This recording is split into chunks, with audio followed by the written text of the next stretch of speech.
This is Jerry Bonds. You've been at the farmers market since the first day, haven't you? 22 years. Was there a first day? I mean, yeah, I didn't make the first day. but it was like I'd already run out of onions almost. Oh. No, I take it back. It was in June. It was towards the end of June. Was when they had the very first farmers market over at the Rayleigh's, not the Rayleigh's, the Safeway parking lot. I didn't have enough onions to go to the thing. Didn't have anything else. So what were you doing, selling your stuff before? Where would you sell? Selling them out of the house. Just out of your house and friends and stuff? Selling them at work. By then I was already selling about 6,000 pounds of onions a year. But you've mentored a lot of farmers too at the farmers market. Oh yeah. David Graw, he's the one that kind of got me in, and then he helped me out several times. Yeah, they different ones. They came around. I don't know. I gave them bad advice. Some of them are gone. Don't want them to stay a while, then they leave. They're smart. Earl's been in here almost as long. He came in just a very few short years after I did. Yeah. We've been partnered ever since. Yeah. They thought we were brothers for a while. Well, still have people. I had somebody this morning said, "Oh, there he is over there." And it was him. It wasn't Jerry. Yeah. Well, it took me a while. I remember it's like figuring out which one of you was who. And then Pauline, she got that thing of one of those. What do you call them? They look like brothers. What? I don't know. It's a picture. It's a picture thing. We had that for a while, and people swore them down. That was us. they really do. It was two farmers in their overalls. They've been farming too long. They all look alike. Two kids. Okay. Yeah, started off with two kids, and been farming long. And then they came out with the two old guys and said, been farming too long. And everybody thought, we posed for that. We just put it in front of you. We had a lot of fun with that. Yeah. We got to do that again one day. Yeah. No, I've enjoyed every bit of it, Richard. Both of us have. Yeah.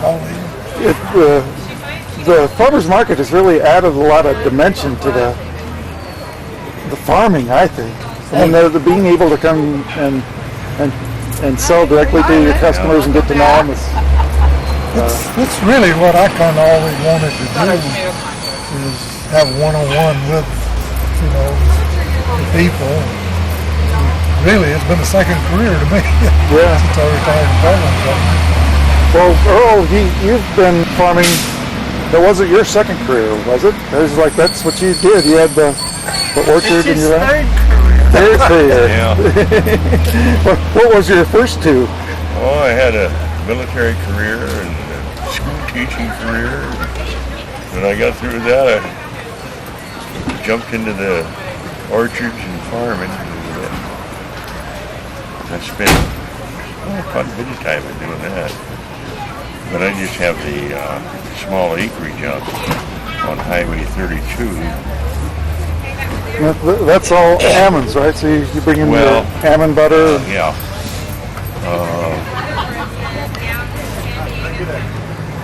It's actually now the only orchard, small orchard on the east side of Highway 32 between Kennedy Avenue and Muir Avenue. All the rest have been commercial. Gone into development, yeah. Warehouse. Yeah. Pauline does a lot of it. So what do you do? I take care of him, and if we're going to do this, I do it. Yeah.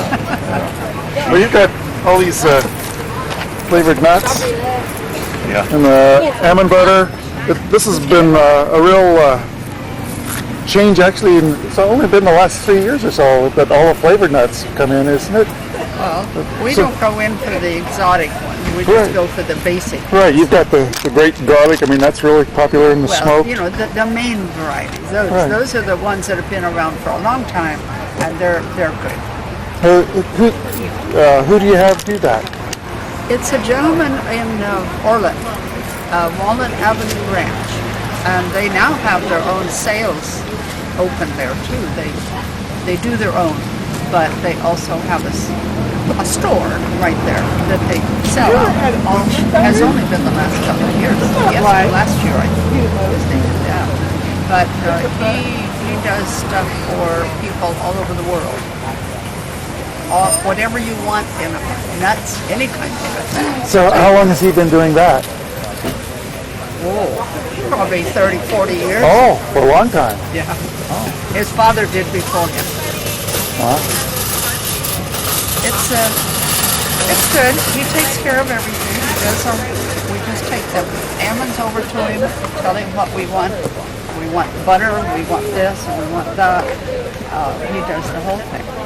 All right. And he does a good job. And this is the new crop. New crop last year. Yeah. But that's as fresh as you can get. It's as fresh as you can get. And they're right out of the freezer. They've been, most of the time we keep, especially that kind, we keep them in the freezer. Yeah. Just, otherwise they don't last that long. They're good. Well, thanks a lot. I'll talk to you some other day. Good. Okay, we'll see you later, Richard. Okay, Terry, this is the market manager, and what's this? Good morning. What I wanted to talk about this week is WIC coupons. The WIC Farmers Market Nutrition Program is a really great program that we participate in every year and have for the last 5 years.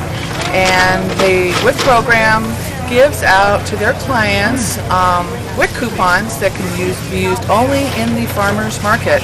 And if the client looks for this sign at our different farmers market booths, they can buy fresh fruits and vegetables and with their WIC coupons. And the program runs from May through the end of November this year, and we're looking forward to seeing a lot of WIC coupons come through our market. Now, regardless of whether they see the poster, they still can buy fruits and vegetables. Right. Sometimes some of the farmers might forget to post their sign, but all the farmers will accept WIC coupons in the farmers market.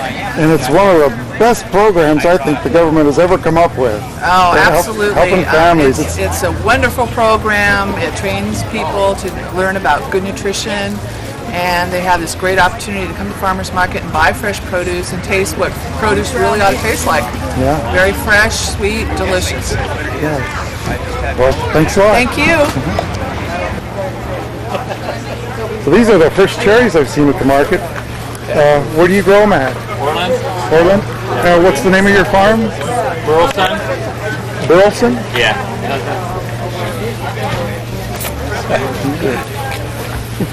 Pretty nice cherries. What variety are they? Brooks. And how long will they be coming in? This variety will probably be done in about a week and a half at the very most. And then we'll have two Larrys coming after that. Well, what are the two later varieties? Two Larrys? Oh, two Larrys. Yeah. So you have two varieties. These are meant two Larrys. He's got another variety besides the You want? No, this is it. You want to try one? Just those two. So you'll have them for about a month. We started picking this past Thursday, or past Wednesday, I guess. So, and they'll probably go for another week and a half to 2 weeks. Do you have anything else that you bring in? Just cherries. This is it. Right. But you'll be here for the next few weeks. Yeah. So, all right. This is Chico Spice. This is brand new to the market, isn't it? Well, I haven't been here yet. I've been doing Thursday night market for, let's see, I did it all last summer. And the year before that, I had a little restaurant in town and I sold it. And so you've been doing it for a few years? Yeah, this is my second full year doing it. This is only my second Saturday here at the market, though. So it's Chico Spice Company? Chico Spice Company, yeah. And how'd you get started I just got burnt out. I had a little restaurant, and I decided to sell it, and I started making the spices all by hand. Actually, shortly before I had the open restaurant, and I started basically barbecuing, grilling spices, and then I just sort of like kept going and going. And I have a lot of other spices I'm working on. It's just that these are the main 4 that I have right now. So you have 4 right now. Yeah, I have a seafood grilling spice. I have a meat with extra garlic, an original meat, and a low sodium. And I make them all by hand, no preservatives at all. And I really enjoy it. I have about 5 or 6 other ones I'm working on. I'm working on some dips on the side. So how long does it take you to refine it to where you get it? It's not bad. I've got the process down now where I do everything by hand in small stainless steel pots, and I can make like 50 cases in like a day or 2. I just as long as nobody bothers me. Yeah. So why spices? I mean, why did you get into? Because they're fun to experiment with. They're easier than liquids because a lot of other things you have to either cook them or keep them cold. And spices, you just can store them at room temperature, and they have the flexibility of being able to use them in anywhere, any situation. So you don't have your phone turned on, do you? Give me a call since you check your messages. It's 8:25 now, and Margaret is here. So I'm still kind of unclear as to what it is you want to do. I did get the address. And so where all do you sell these? A couple, 2-3 places here in town. Let's see, Made in Chico. Anyway, been there for about over a year. Chico Sportsman's Den over on 20th Street because the meat, spices, and the seafood, they're really good on wild game also. Duck, pheasant, venison, salmon, trout. Locally, those are my 2 biggest accounts. So is this part of, is this all your business, or do you have other business? No, this is my main business now. I don't have anything else I'm doing. And so you sell just locally, or do you sell out of town also? Well, I just quit my full-time job, and I'm going to be traveling this summer all over the state developing accounts. So where are you going? If you San Francisco, Napa, Sonoma, Monterey, Carmel. Probably LA's last on my list. I mainly want to concentrate on Northern California first. And my main goals are approaching high-end seafood places, butcheries, sell good quality meats. I'm really not after selling it to chefs or restaurants, because a lot of times they have their own little agenda that we're in front. So they have some preconceived thoughts on certain things. So my main goal is to just give it to the individual, let them try it, experiment with it, and find out it's really flexible. You can use it on a plethora of different products. So are these farmers markets that you're going to, or craft shows, or? They're farmers markets. I do the Thursday night one downtown Chico, and this is my second morning here at this one. I'm looking into a lot of other markets, all the way down to San Francisco, all the way up to Reading, and thinking about trying to get into one in Davis. Here it's a real good market. So that's kind of it in a nutshell. It's just when you have a really good product and you believe in it, and I've been using it enough now, and enough people have had the product. I really believe that I can do well with the business. It's just you got to put the time in. Yeah. Okay. Well, thanks a lot. Well, thank you very much.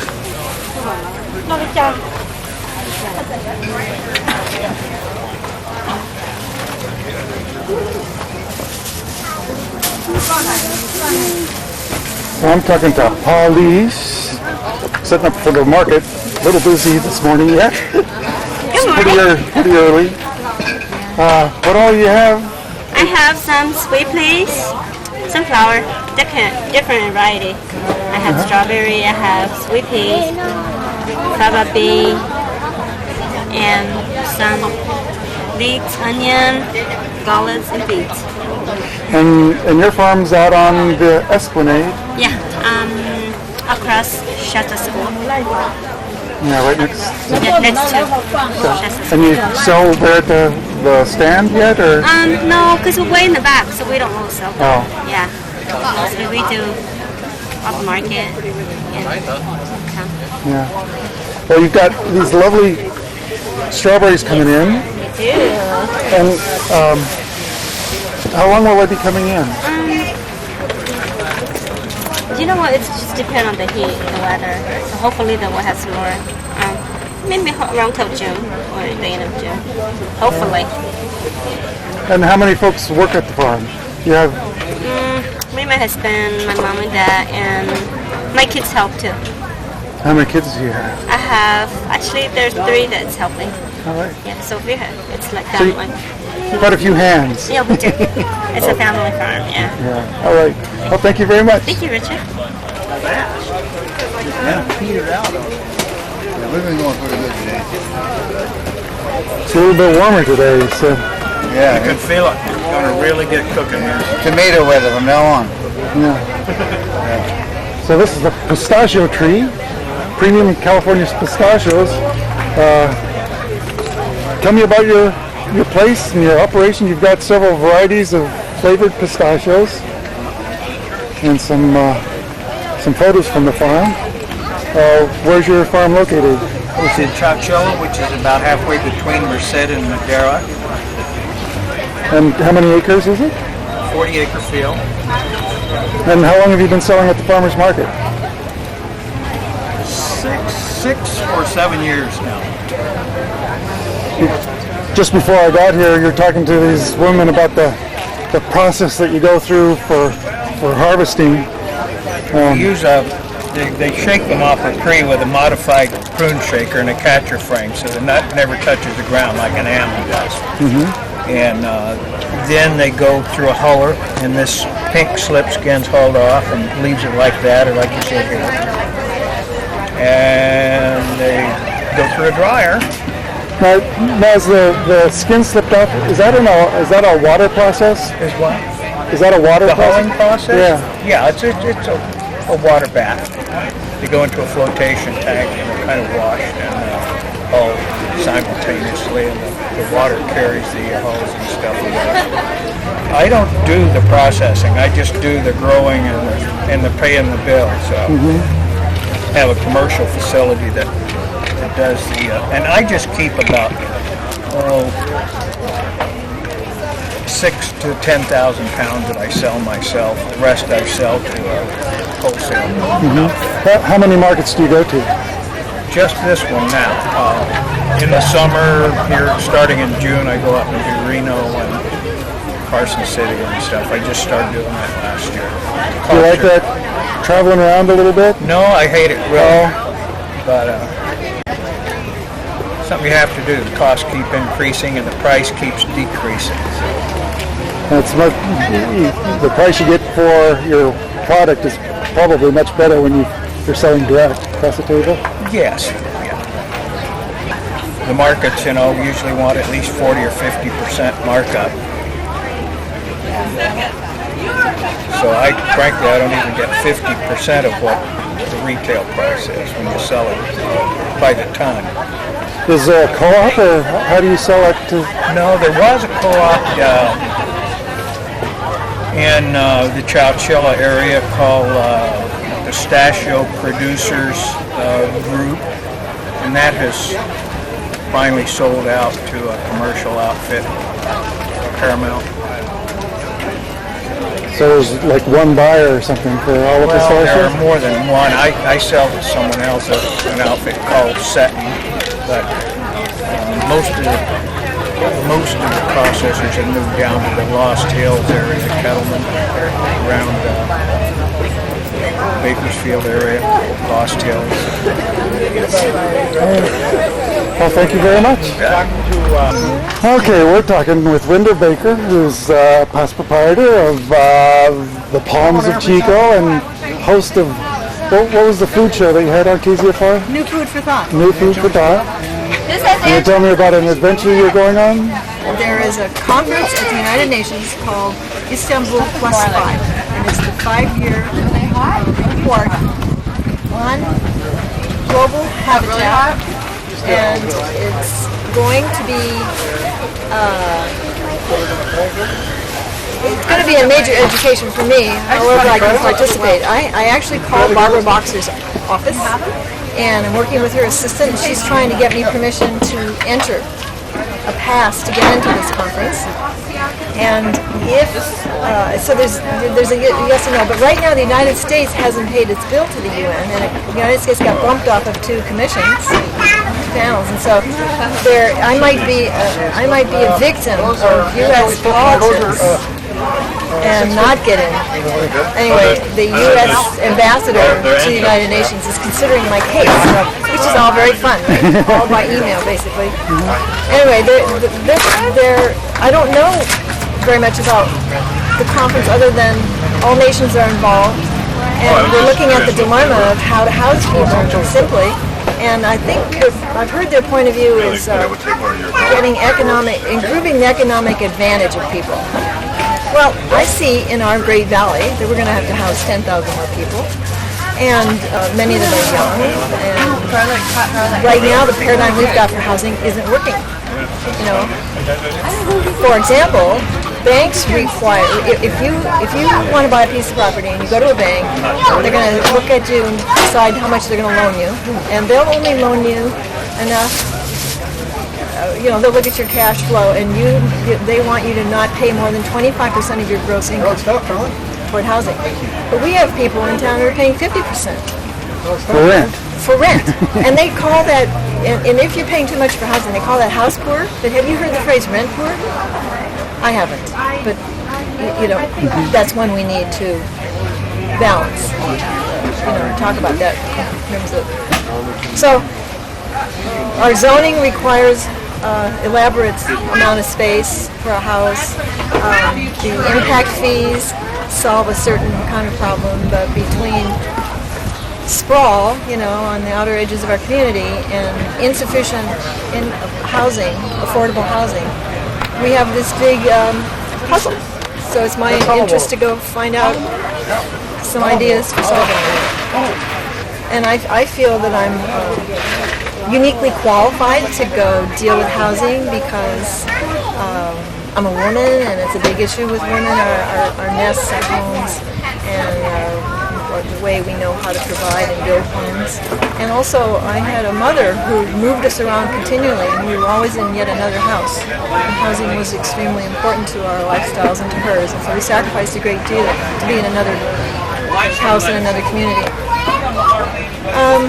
I've been trying to study housing through the university, and there's a certain way I can access various disciplines about housing, but I'm so sorry that there isn't a housing department. There isn't a discipline that relates to housing. So I just finished a class in construction management. I was certainly the oldest person in the class, and there were 2 other women. And so I'm learning what constitutes. What are the costs and the consequences of deciding to build a house? Mm-hmm. And I took a class in rural and town planning, and I come to understand that transportation and housing, you can't divide them. You have to deal with the 2. Otherwise, you do what we did in suburbanization. We built housing for people who could afford to come back to their jobs. Right? So connecting people with their jobs and their lives requires a transportation connection. Yeah. What you said about not having a housing department at Chico State sort of remind me of the only sort of small-scale farming school option that you have locally is Butte College. And also they've got construction programs out there. Have you looked at those at all? Or? No, I haven't. No, that's a good tip. I will do that. I remember at Laney College, I'm pretty sure it's Laney, in Oakland, I've walked on that campus, and they have this well with mezzanines around it, and periodically the students build a house. Then they assemble it, and then they disassemble it, and they sell it someplace. Mm-hmm. And so more people are brought into the circle of how to create housing. But I understand from a friend who has for 20 years been working on housing in Cuba. The big news is that almost everybody in Cuba owns their own home. And that happened through the revolution with people who were paying rent, or all the political consequences. They either had completely paid for their rent based on how many years they were renters, paid for their house rather based on how many years they were renters, or how much they had put in relation to its value. But they have a system of each one teach one kind of things, and there are ways people can share the job so they have half time so that they can go build their own homes. So we have. If we really look at this situation directly, it's an enormous economic construction of thought. How to, and I'm trying to figure out how to advise my grandchildren in obtaining housing. It's ridiculous that we're spending 50% of our earnings on that shelter. Well, we look forward to hearing what you have to say when you get back. Okay. Well, it's nice to sit here and try to get my thoughts together before I get on the plane. Thanks, Richard. You work for the Forest Service out of... Yeah. Where do you work at? Well, actually, recently I've been working on a big project over here in the Sierra Nevada, so I kind of work on this side of the valley mostly. I work for the region, which is down in San Francisco, but through Sacramento, and then the whole Sierra Nevada, about 11 million acres. And for the last 3 years, I've been working on this monitoring project, which is what I was going to tell you about. And it's kind of cool. We've been figuring out how to monitor all these different species and their distribution, and to try and figure out whether it's a viable population. So where are you doing this? The whole Sierra Nevada. So from the Modoc Plateau all the way down to the southern end of the Sierra Nevada, out by Fresno. So how do you monitor something that big? It's pretty complicated. Yeah, it's very interesting. We've had a lot of different specialists working on it. Yeah, move. Are you all right? We've had some biologists. We've had biologists, ecologists, hydrologists. Me, I've sort of been working on the human area and the social science area, archaeologists, all kinds of really very smart and motivated people. So what are you finding out? I mean, is there anything useful here? Well, we're going to put it into effect this summer. We hope we're going to do pilots this summer and actually start doing a long-term program next year. But we're hoping to find out about some of the species that we think are at risk, but nobody really knows that much about. And then